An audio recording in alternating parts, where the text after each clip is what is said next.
माओवादीका 4000 बढी अयोग्य लडाकुलाई 2 लाख रुपियाँ दिने गरी कार्यविधि तयार। सरकारको योजनाप्रति सत्तारूढ कांग्रेसकी आपत्ति।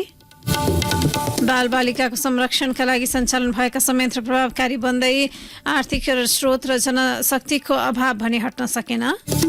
राष्ट्र बैंकले निश्चित क्षेत्रलाई मात्र नियन्त्रण गर्ने मौद्रिक नीति र बैंक ब्याजमा गरेको कडाइले आर्थिक शिथिलता बढेको अर्थमन्त्री महतको दाबी। मौद्रिक नीति र ब्याज दर खुकुलो गर्न ढिलाइ भइरहेको भनाइए। युक्रेनमा प्रतिबद्धता जनाएमध्ये 98% सैन्य सहयोग पूरा भएको नेटोको दाबी। 30,000 सेनाको नयाँ दस्ता खडा। र इङ्ग्लिस प्रिमियर लिग फुटबलमा म्यान्चेस्टर युनाइटेड र टटनह्यामद्वारा 2-2 को बराबरी। एभर्टन विरुद्ध न्युकासल युनाइटेड 4-1 गोल अन्तरले पराजित। नमस्कार, कान्तिपुर डायरीका साथमा साथी पूजनी र म दिवा। अब समाचार विस्तारमा। सरकारले शान्ति प्रक्रियाको 18 वर्ष बितेपछि सशस्त्र द्वन्द्वकालका माओवादी अयोग्य लडाकुलाई राहत वितरण गर्न कार्यविधि बनाएपछि सत्तारूढ दलकै नेताहरूले विरोध गरेका छन्। कांग्रेसका नेता शेखर कोइरालाले अयोग्य लडाकुलाई राहतको सट्टा रोजगारीको प्रबन्ध गर्न उपयुक्त हुने सुझाव राख्नु भएको छ। कोइरालाले भन्नुभयो, विगतमा क्यान्टोनमेन्टमा भएका लडाकुका लागि लिएको पैसाको हिसाब किताब बुझाउन नसक्नु, द्वन्द्वकालीन समस्या समाधानमा आनाकानी गर्दै लम्ब्याउनु तथा ढुकुटीमा पैसा नभएका कारण सरकारी कर्मचारीको तलब र पूर्व शिक्षकको पेन्सन दिन समेत नसक्ने अवस्थाको सरकारले पूर्व अयोग्य लडाकुको नाममा पैसा बाँड्ने कार्य स्वीकार्य नहुने उहाँले बताउनुभयो। यस्तै कांग्रेस महामन्त्री गगन थापाले पनि सरकारले यो निर्णयलाई गलत भन्नुभएको छ। थापाले सामाजिक सञ्जालमा लेख्नु भएको छ, राज्य कोषमा स्रोतको व्यापक दबाव परेको यो समयमा राज्य कोषबाट ठूलो रकम अयोग्य लडाकुलाई बाँड्ने सरकारको निर्णय गलत छ, रोक्नुपर्छ। संक्रमणकालीन न्याय सम्बन्धी विधेयक विचाराधीन रहेकाले सरकार रकम बाँड्न होइन, पीड़ित मैत्री कानून बनाई संक्रमणकालीन न्यायको कामलाई शीघ्र टुंग्याउन केन्द्रित होस्। मन्त्रालयले बनाएको कार्यविधिमा विस्तृत शान्ति सम्झौता पश्चात युनाइटेड मिशन इन नेपालको प्रमाणीकरणमा अयोग्य ठहरिए प्रतिवेदनमा नाम र विवरण समावेश भएका अयोग्य लडाकुको पहिचान गरी राहत वितरण गर्ने उल्लेख छ। सरकारले माओवादीका अयोग्य लडाकुलाई प्रति व्यक्ति 2 लाख रुपियाँका दरले राहत प्रदान व्यवस्था सहितको कार्यविधि जारी गरेको हो। मन्त्री परिषदको गत चैत 6 गते बसेको बैठकले स्वीकृत गरेको कार्यविधि अनुसार अयोग्य लडाकुलाई रकम प्रदानको बाटो खुला भएको गृह मन्त्रालयले जनाएको छ। शान्ति प्रक्रियाको मुख्य पाटो मानिएको सेना समायोजन अघि 2068 सालमा नेपालस्थित राष्ट्रसंघीय निकाय अन्मिनले गरेको वर्गीकरणमा 4000 भन्दा बढी लडाकु अयोग्य घोषित भएका थिए। तीनै लडाकुलाई माओवादी नेतृत्वको सरकारले आर्थिक सहायता दिन लागेको हो। कार्यविधि अनुसार हाल विदेशमा रहेका माओवादी लडाकुलाई समेत स्वदेश फिर्ता भएपछि रकम उपलब्ध गराउने व्यवस्था गरिएको छ। कार्यविधिमा भनिएको छ, सूचीमा नाम समावेश भएका तर हाल नेपाल बाहिर रहेका व्यक्तिको हकमा भने नेपाल आएको समयमा जिल्ला प्रशासन कार्यालयबाट सो रकम लिन सक्नेछन्। त्यस्तै मृत्यु भइसकेका लडाकुका परिवारलाई पनि आर्थिक सहायता प्रदान गर्ने कार्यविधिमा उल्लेख छ, जसमा भनिएको छ तत्कालीन समयमा योग्यता नपुगेर ठहर भएको तर अहिले निधन भइसकेका व्यक्तिको हकमा भने मृतकको हकदारले सो रकम प्राप्त गर्नेछन्। सरकारले जिल्ला प्रशासन कार्यालय मार्फत उनीहरूलाई रकम उपलब्ध गराउने व्यवस्था गरेको छ। अयोग्य लडाकुको पहिचानका लागि गृह मन्त्रालयले कार्यदल गठन गर्ने भएको छ। सुरक्षाकर्मीको हत्या अभियोगमा फरार एमाले सांसद लक्ष्मी कोइरी महतो अझै निलम्बनमा परेका छैनन्। फरार सांसद निलम्बन हुने प्रतिनिधि सभा नियमावलीको व्यवस्था विपरीत उनी सांसदकै हैसियतमा छन्। सदनलाई सूचना नदिई लगातार 10वटा बैठकमा अनुपस्थित रहे। बर्खास्त हुने संवैधानिक व्यवस्था अनुरूप पनि उनीमाथि कार्यवाही प्रक्रिया अघि बढ़ाइएको छैन। सशस्त्र प्रहरीका सहायक निरीक्षक थमन विकको हत्या अभियोगमा उच्च अदालत जनकपुरले थुनामा राखेर अनुसन्धान गर्न आदेश दिए यता फरार रहेका कोइरी प्रतिनिधि सभाका 25 बैठकमा अनुपस्थित छन्। प्रधानमन्त्री पुष्पकमल दाहाललाई विश्वासको मत दिन गत पौष 26 मा हाजिरी जनाए यता उहाँ संसदमा देख्नु भएको छैन। लगातार 10 बैठकमा अनुपस्थित भए हुने बर्खास्त छल्न कोइरीले संसद सचिवालय र पार्टी संसदीय दललाई आफू बिरामी परेको जानकारी दिँदै इमेल मार्फत पत्र पठाउने गर्नुभएको छ। तर यस विषयमा सांसदहरू नै बेखबर छन्। संविधानको धारा 89 को घमा व्यवस्था स्मरण गराउँदै प्रतिनिधि सभा बैठकमा मंगलबार राष्ट्रिय स्वतन्त्र पार्टीकी सांसद निशा डाँगीले सभामुख देवराज घिमिरेलाई सांसद कोइरीबारे प्रश्न गर्नुभएको थियो। उहाँले भन्नुभयो यस सदनका एक सदस्य लक्ष्मी महतो कोइरी यस सदनलाई जानकारी गराएर अनुपस्थित भएका हुन् वा जानकारी नगराई जानकारी भएको भए के जानकारी गराएका छन् सदनलाई जानकारी गराउन सभामुखलाई अनुरोध गर्न चाहे। जानकारी नगराएको भए संविधान बमोजिम कोइरीलाई किन कार्यवाही गरिएन। अदालतको आदेश अनुसार सांसद कोइरी पूर्वपक्षका लागि कारागारमा हुनुपर्ने हो तर फरार छन्।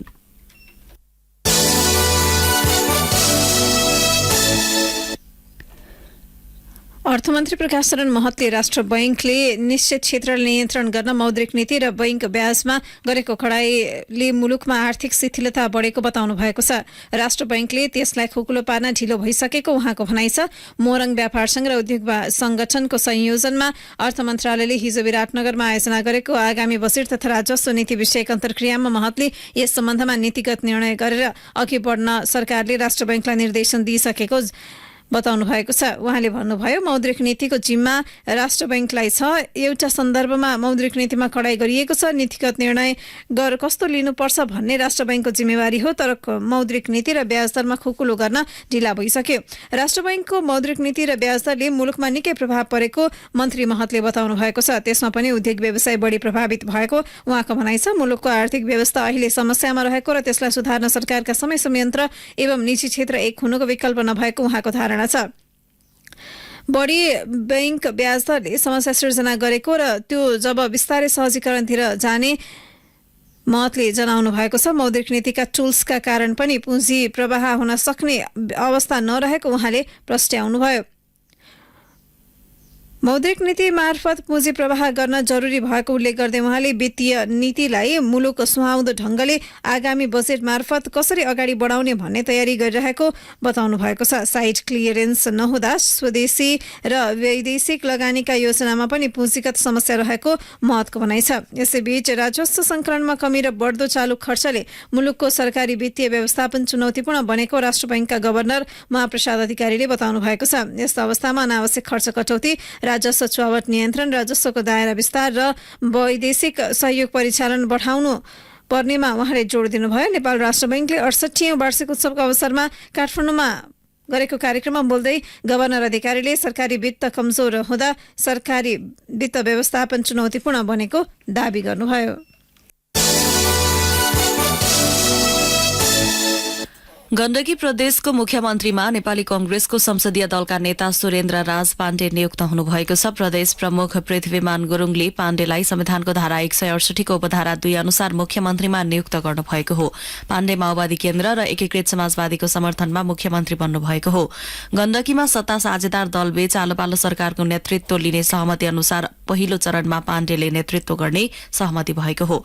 60 सदस्यीय प्रदेशसभामा सरकार गठनका लागि 31 सांसदको आवश्यक पर्छ। संसदमा सबैभन्दा ठूलो दल कांग्रेसको 27 सीट छ। सभामुख सहित माओवादीको 8 र एकीकृत समाजवादीको 1 सीट छ। प्रदेश प्रमुखलाई मुख्यमन्त्री दावी गर्दै 35 जनाको हस्ताक्षर बुझाइएको थियो। यसअघि गत पौष 25 मा एमालेका खगराज अधिकारी मुख्यमन्त्री नियुक्त हुनुभएको थियो।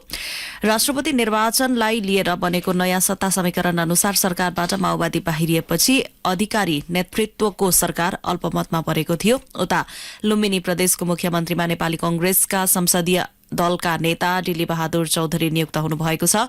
प्रदेश प्रमुख अमिक शेरचनले संविधानको धारा 168 को उपधारा 2 अनुसार चौधरीलाई मुख्यमन्त्रीमा नियुक्त गर्नुभएको हो। चौधरीलाई कांग्रेस सहित माओवादी केन्द्र, नागरिक उन्मुक्ति, जसपा, लोसपा, जनमत, राष्ट्रिय जनमोर्चा, नेकपा एकीकृत समाजवादी र एकजना स्वतन्त्र प्रदेशसभा सदस्यको समर्थन रहेको छ। यसअघि एमाले नेता लीला गिरीले सोमबार विश्वासको मत प्राप्त गर्न नसकेपछि सरकार ढलेको थियो। चौधरीलाई कांग्रेसका 27, माओवादीका 11, नागरिक उन्मुक्तिका 4, जनमत, जसपा र लोसपाका 3 र जनमोर्चा, नेकपा यस र स्वतन्त्रका 1 जना सहित 53 जनाको समर्थन छ। चौधरी दाङको निर्वाचन क्षेत्र नम्बर 3 को 1 बाट प्रदेशसभा सदस्यमा निर्वाचित हुनुभएको थियो। कान्तिपुर डायरीमा अब ब्रेकको पालो। ब्रेकपछि कान्तिपुर डायरीमा अब पालो कान्तिपुर सविस्तारको। कान्तिपुर सविस्तार। सरकारले विभिन्न निकायसँगको समन्वयमा बालबालिकाको संरक्षणका लागि सञ्चालनमा ल्याएका संयन्त्र प्रभावकारी बन्दै गएको सम्बद्ध अधिकारीहरूले बताएका छन्। ती संयन्त्रले बालबालिका विरुद्ध हिंसा दुर्व्यवहार भएमा वा जोखिमको अवस्थामा उनीहरूलाई आपतकालीन राहत, उद्धार, स्थायी अस्थायी संरक्षण तथा पारिवारिक पुनर्मिलन, पुनर्स्थापना लगायत सहयोग गर्ने गरेका छन्। बालबालिकाको क्षेत्रमा क्रियाशील निकायका प्रतिनिधिले बालबालिकाको हितका लागि अझ प्रभावकारी काम गर्न सुझाव दिएका छन्। हिंसा, दुर्व्यवहार वा जोखिमको अवस्थामा परेमा बालबालिकालाई आपतकालीन उद्धार, राहत, अस्थायी संरक्षण, मनोसामाजिक विमर्श, कानूनी परामर्श तथा सहयोग, पारिवारिक पुनर्मिलन तथा पुनर्स्थापना लगायत अन्य आवश्यक सहयोग गर्न संयन्त्रहरू परिचालित छन्। महिला, बालबालिका तथा ज्येष्ठ नागरिक मन्त्रालयले राष्ट्रिय बाल अधिकार परिषद मार्फत सञ्चालन अनुमति प्राप्त गैर सरकारी संस्थाको सहयोगमा 18 जिल्लामा बाल हेल्पलाइन सञ्चालन गरेको छ। यस्तै सडक बालबालिका उद्धार सेवा, बाल संरक्षण आर्थिक राहत, वैकल्पिक हेरचाह सेवा, बालबालिका खोज तलास सेवा, अस्थायी संरक्षण सेवा लगायत संयन्त्र प्रयोगमा छन्। ती संयन्त्र मार्फत बालबालिकाको अधिकार तथा हक हितको संरक्षण र सम्वर्धनका लागि काम भइरहेको बताउँछन् मन्त्रालयका उपसचिव एवं बाल संरक्षण तथा विकास शाखाका प्रमुख कृष्ण थापा। उनले भने उहाँहरूको हक अधिकारको सुरक्षाको लागि हैन उहाँहरूलाई चाहिँ पारिवारिक वातावरण दिनको लागि उहाँहरूको जुन कमजोरी अवस्थामा चाहिँ सजिलो गर्नको लागि उहाँहरूलाई सरकारबाट गरिएको छ। 11 वटा गैर सरकारी संस्थासँग सरकारले समन्वय गरी 18 वटा स्थानमा बाल हेल्पलाइन सेवा सञ्चालन गरेको छ। हेल्पलाइनमा भूकम्प, कोरोना महामारी र विपदका घटना भएको अवस्थामा बालबालिकाको समस्या सम्बन्धी वार्षिक 1 लाख बढी फोन कल आउने गरेको जानकारहरू बताउँछन्। त्यस्तै सामान्य अवस्थामा वार्षिक 50 देखि 60 हजारको हाराहारीमा बालबालिकासँग सम्बन्धित गुनासोहरू आउने गरेको सम्बद्ध निकायहरूको भनाइ छ। बाल हेल्पलाइन मार्फत आउने गुनासोलाई कसरी सम्बोधन गरिन्छ प्रश्नमा बालबालिकासँग सम्बन्धित कार्यरत संस्था सिभिन नेपालकी कार्यकारी निर्देशक सुम्निमा तुलाधर भन्छिन्, कुनै बेला चाहिँ बालबालिकालाई टेलिफोनबाटै पनि समस्या समाधान हुन सक्ने, रेफर गर्न सकिने, कतिपय बेला चाहिँ टेलिफोन काउन्सिलिङ पनि हुन्छ। बालश्रम शोषण छ अथवा यौन शोषण छ भने त डाइरेक्ट गएर उद्धारै गर्नु पर्दछ। हामी कानूनी सहायता लिनु पर्दछ, प्रहरी निकायसँग जानु पर्दछ। बालबालिकाहरूलाई अब मनोसामाजिकदेखि लिएर उहाँहरूको चाहिँ पारिवारिक पुनर्मिलन, परिवारलाई खोज्ने सबै कामहरू चाहिँ बाल हेल्पलाइनले गर्छ। संघ, प्रदेश र स्थानीय गरी तीनै तहमा बाल अधिकार संरक्षण र प्रवर्धनका विषयहरू सम्बोधनका लागि संस्थागत संयन्त्रको व्यवस्था गरिएको हो। राष्ट्रिय बाल अधिकार परिषदको बाल बालिका सम्बन्धी राष्ट्रिय स्थिति प्रतिवेदन 2079 अनुसार देशभरका 77 वटा जिल्लामा गरी 240 स्थानमा महिला, बालबालिका तथा ज्येष्ठ नागरिक सेवा केन्द्र छ। त्यस्तै 43 जिल्लामा 417 वटा बाल गृह सञ्चालित छन्। सो गृहमा 10,905 बालबालिका संरक्षणमा रहेको प्रतिवेदनमा उल्लेख छ। परिषदका अनुसार सडक बालबालिका 1988 जनालाई उद्धार, संरक्षण तथा व्यवस्थापन गरिएको छ, जसमध्ये 968 जनालाई परिवारमा पुनर्मिलन, 1038 बालबालिका संस्थागत पुनर्स्थापना गरिएको छ। तिनै मध्ये 283 जनालाई सिपमूलक तालिम दिइएको छ। त्यस्तै बालबालिका खोज तलास सेवामा उजुरी दर्ता भएका 4,646 बालबालिका मध्ये 4,269 जना फेला परी परिवारमा पुनर्मिलन गराइएको छ। बाँकी 377 जना बालबालिकाको खोजी कार्य जारी रहेको परिषदको तथ्याङ्कमा उल्लेख छ।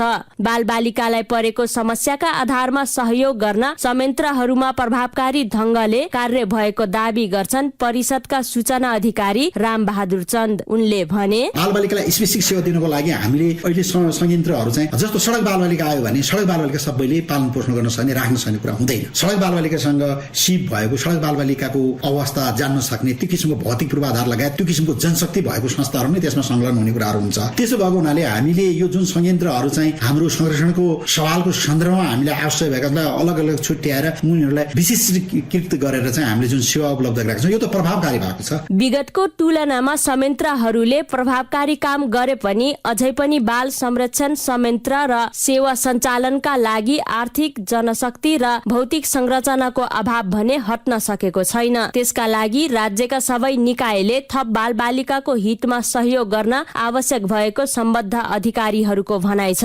स्थानीय तहदेखि नै बालबालिकाको विषयलाई प्राथमिकता दिनुपर्ने सिबिन नेपालकी कार्यकारी निर्देशक तुलाधरको भनाइ छ। बालबालिकाको अधिकारको चाहिँ प्रत्याभूतिको निम्ति, बालबालिकाको विकासको निम्ति, बाल अधिकारको संरक्षणको निम्ति जुन यो राष्ट्रिय संरचनाहरू हो त्यो संरचनाहरू चाहिँ विस्तारित पनि हुनु पर्यो, सशक्त हुनु पर्यो र स्थानीय तहमा पनि यो संरचनाहरू चाहिँ सशक्त हुनु पर्यो। परिषदका अनुसार पछिल्लो पटक बेवारिसी अवस्थामा फेला परेका 297 जना बालबालिका मध्ये 178 जनालाई परिवारमा पुनर्मिलन गराइएको छ भने 115 बालबालिकालाई अस्थायी संरक्षण गरिएको छ। त्यस्तै जोखिमपूर्ण कार्यमा संलग्न रहेका तथा सडकमा पुगेका 69 बालबालिकाको उद्धार गरी संरक्षण गरिएको छ। परिषदको प्रतिवेदन अनुसार 2079 मा बाल हेल्पलाइन सेवा मार्फत जोखिमपूर्ण अवस्थामा परेका 685 बालबालिकाको उद्धार गरिएको छ। त्यस्तै सीमा नाका लगायत भारतको विभिन्न स्थानबाट 86 बालबालिकालाई उद्धार गरी पारिवारिक पुनर्मिलन गरिएको छ। रेडियो कान्तिपुरका लागि सरिता थारू। कान्तिपुर सविस्तार।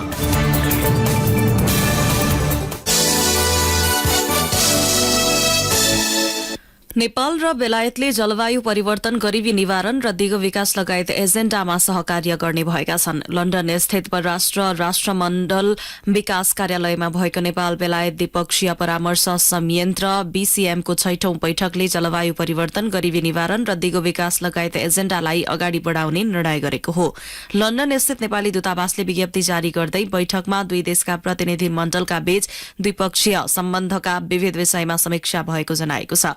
साथै दुई राष्ट्रबीचको व्यापार, लगानी र पर्यटन लगायत विभिन्न क्षेत्रमा संलग्नता बढ़ाउने विषयमा छलफल भएको नेपाली दूतावासको भनाइ छ। बेलायतले नेपालको बदलिदो विकासको स्वरूप हेरेर जलवायु परिवर्तन र दिगो विकासलाई प्राथमिकतामा राखिने जनाएको छ। बैठकमा नेपाली पक्षको नेतृत्व परराष्ट्र सचिव भरतराज पौड्यालले गर्नुभएको थियो। कक्षा 12 का विद्यार्थीले सामाजिक अध्ययन तथा जीवनोपयोगी शिक्षा विषयको उत्तर अंग्रेजी माध्यममा समेत लेख्न पाउने भएका छन्। राष्ट्रिय परीक्षा बोर्डका परीक्षा नियन्त्रक कृष्ण प्रसाद शर्माले नेपालीमा विद्यार्थीलाई उत्तर लेख्न समस्या भएपछि अंग्रेजीमा लेख्न पाउने व्यवस्था गरेको बताउनुभयो। उहाँले नेपाली अध्यापन भए पनि अंग्रेजी माध्यममा विद्यार्थीले उत्तर लेख्न पाउने बताउनुभयो। कक्षा 11 र 12 मा विद्यार्थीले सो विषयमा नेपाली माध्यममा अध्ययन गर्दै आएका छन्। कान्तिपुर डायरीमा पुनः ब्रेकको पालो। ब्रेकपछि कान्तिपुर डायरीमा अब आर्थिक प्रसंग। सरकारले विद्युतीय सवारी साधनमा भन्सार र अन्तशुल्क बढ़ाउने गरी बजेटमा गरेको व्यवस्था विरूद्ध परेको रिटमा सर्वोच्च अदालतले वायु प्रदूषण नियन्त्रण गर्ने गरी मात्रै करका दर निर्धारण गर्न सरकारलाई परमादेश दिएको छ। सरकारले आर्थिक वर्ष 2077-78 को वार्षिक बजेटमा विद्युतीय सवारीमा लाग्ने कर बढ़ाएपछि त्यसले सवारीको मूल्य दोब्बरले वृद्धि हुने, वातावरण संरक्षण सम्बन्धी संविधान, कानून र सरकारका नीतिको उल्लंघन हुने भन्दै जुरी नेपालमा आबद्ध अधिवक्ता शशि बस्नेत लगायतले दायर गरेको रिटमा सर्वोच्च अदालतले त्यस्तो आदेश दिएको हो। गत वर्ष असाढ 3 मा भएको आदेशको पूर्ण पाठ सर्वोच्चले हिजो सार्वजनिक गरेको हो। न्यायाधीश द्वय सपना प्रधान मल्ल र सुषमा लता माथेमाको इजलासले गरेको अन्तिम आदेशमा आफ्ना नागरिकको जीवनको हक र हितको सम्वर्धन गर्नु सरकारको प्राथमिक कर्तव्य भएको र त्यस्तो दायित्व पूरा गर्न राज्यले नागरिकका लागि स्वस्थ वातावरण उपलब्ध गराउनु पर्ने उल्लेख छ। पूर्ण पाठमा भनिएको छ, वातावरण प्रदूषणको प्रमुख कारकका रूपमा रहेको यातायात क्षेत्रले गर्ने प्रदूषण नियन्त्रण गर्न राज्यले तय गरेका नीति तथा कानूनहरू कार्यान्वयन गर्नु राज्यको दायित्व हो। यस सन्दर्भमा वातावरणमा प्रतिकूल असर पार्ने गरी सवारी साधनको बिक्री खरिद बिक्रीमा असर गर्नुभन्दा वातावरण प्रदूषणमा कसले कति असर पार्छ भन्ने कुरालाई मध्यनजर गरी प्रदूषणकारीले मूल्य तिर्नुपर्छ भन्ने सिद्धान्तमा आधारित भएर करको दर निर्धारण गर्नुपर्छ। स्वच्छ नवीकरणीय वा हरित ऊर्जाको उत्पादन तथा उपयोगलाई प्रवर्धन गर्नुपर्छ। क्रमिक तथा योजनाबद्ध रूपमा पेट्रोल तथा डिजेल लगायतका प्रदूषणजन्य ऊर्जामा निर्भरता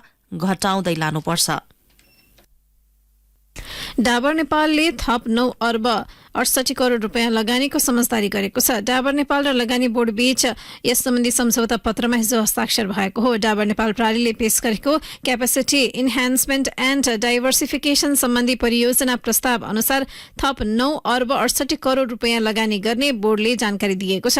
लगानी बोर्डको कार्यालयमा उद्योग वाणिज्य तथा आपूर्ति मन्त्री तथा लगानी बोर्डका सदस्य रमेश रिजालको उपस्थितिमा लगानी बोर्ड नेपालका प्रमुख कार्यकारी अधिकृत सुशील भट्ट र डाबर नेपालका तर्फबाट बिजनेस हेड हरकिरत सिंह बेदीले समझदारी पत्रमा हस्ताक्षर गर्नुभएको हो।